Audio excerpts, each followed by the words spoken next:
In Vault 76, our future begins.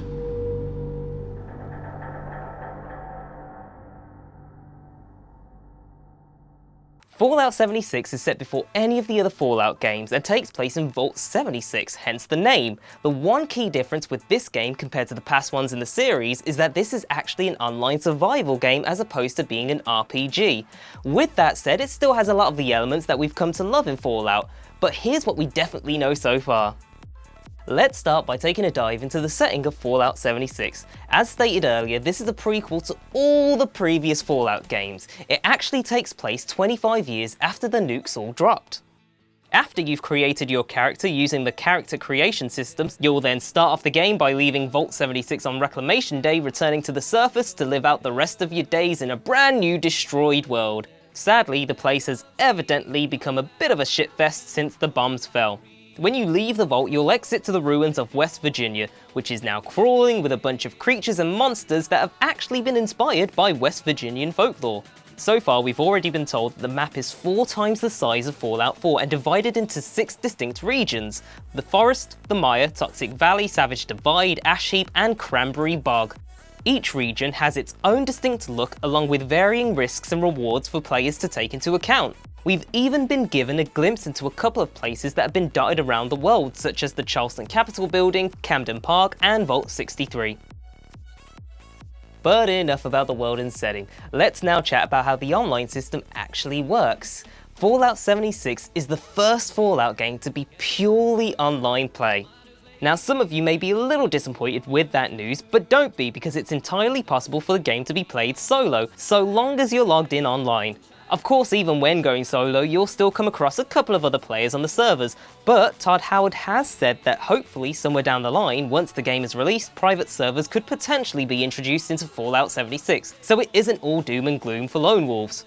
As for the state of the launch day servers, Fallout 76 will have dedicated servers that have been built to last for years. On top of that, your characters and progression aren't tied to just one server, so you can hop from one to another, bringing across every character with their items, perks, and levels. Joining your friends is pretty simple as well, in the sense that all you'll have to do is hit join game and Bob's your uncle, you're in your friend's server and game with all of your stuff present and correct. Servers will have a player count between 24 to 32, and as for now, getting into groups is limited to just 4 players, but there is the potential for this to increase in the future, so I guess we'll just have to wait and see. One last point about servers is that players can have multiple different characters on them, so if you really fuck it up for one of your Vault Dwellers, then you can just start with a completely different person. The world's your oyster, essentially. Now onto the mechanics and how everything works in Fallout 76. Thanks to Bethesda Game Studios, we've been gifted with multiple videos detailing how everything operates, such as perks, leveling up, combat, crafting, and much more.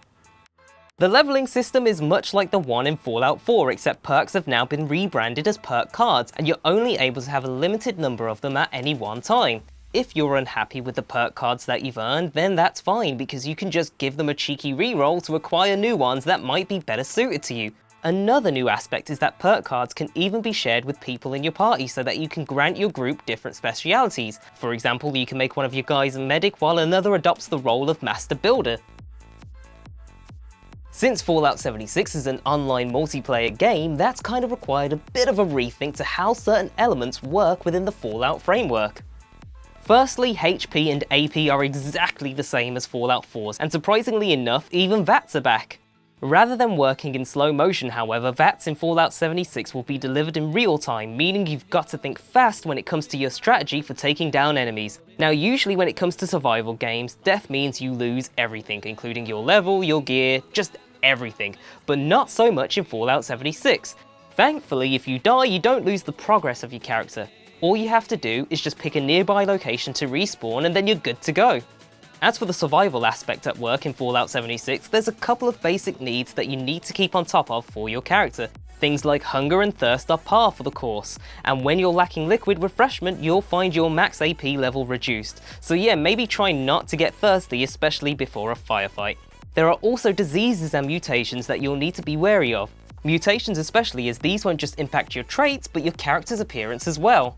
The higher your rad levels, the more likely you are to get mutated. In saying that, not all mutations are bad, and you might come across one that actually transforms you into some kind of superhuman. These can be a permanent thing too, but be warned, don't expect anything as cool as being bitten by a radioactive spider or becoming the Incredible Hulk.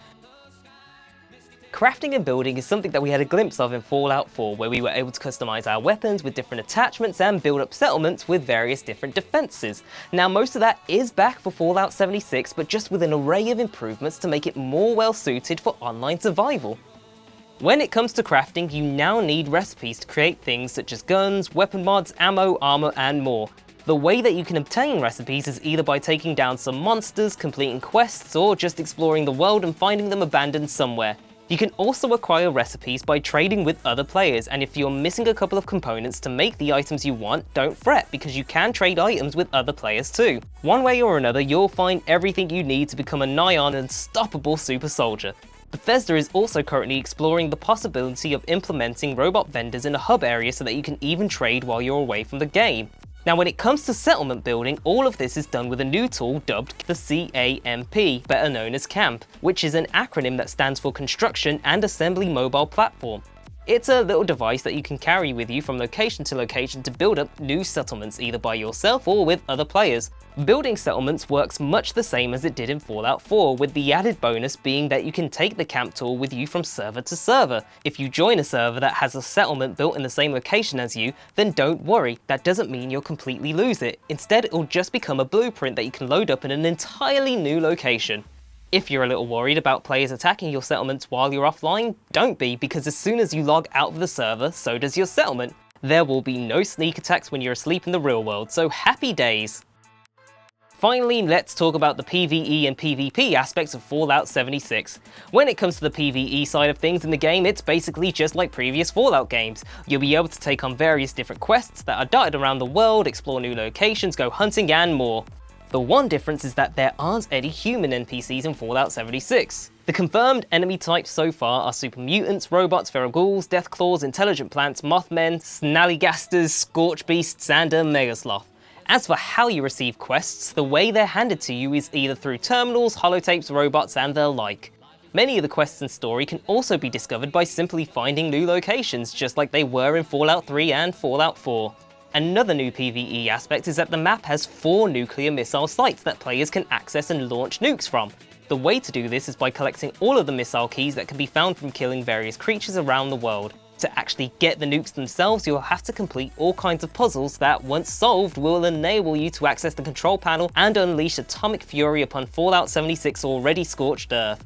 After a nuke is launched, rare and valuable resources can be pillaged from the site of the destruction, and after a certain period of time, the nuclear radiation from the blast will fade away. The nuke is designed more for high-level players who kind of just want to add an extra layer of challenge. If you're a low-level player and you're just enjoying life but you're constantly worrying about whether a nuke is going to drop, well, don't worry so much, because you'll get a pre-warning to when a nuke is just about to be fired. And then when that nuke is fired and you've had that warning, my best advice is that you just bail from that server, because you will not survive. In terms of PvP stuff, this is pretty straightforward. Every human that you can come across is a real person within that world, and there's only a few dozen players on each server. Yet, the map is so huge that if you come across another player, that's an achievement in itself. In saying that, however, other players will be visible on the world map, so if you want to, you can just go and hunt someone down. Word of warning though, if you're too much of a dick, then you'll get a bounty placed on you, so maybe just don't be a dick. So that's everything we know about Fallout 76. It's basically just Fallout 4, but online and with a few extra improvements. And if that's all you've ever wanted, well then you can look forward to that at the end of the year. As always, don't forget to like, comment, and subscribe to the Rosera Network, and I'll see you next week for even more videos.